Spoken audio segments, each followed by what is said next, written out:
Narito ngayon ang mangyan. Magpapakain ng aming alagang aso.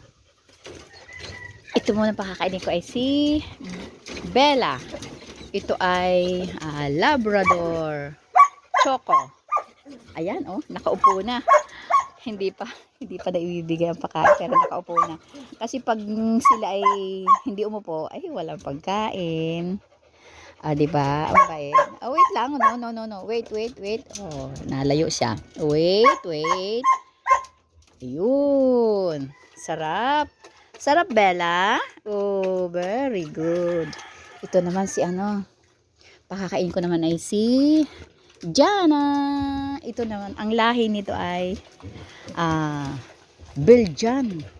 Talagang matapang ito. Ayun, ready na. Nakaupo na. Mababait yan. Disiplinado yan.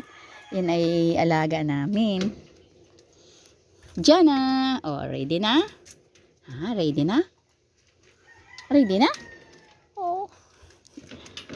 Yan si Jana.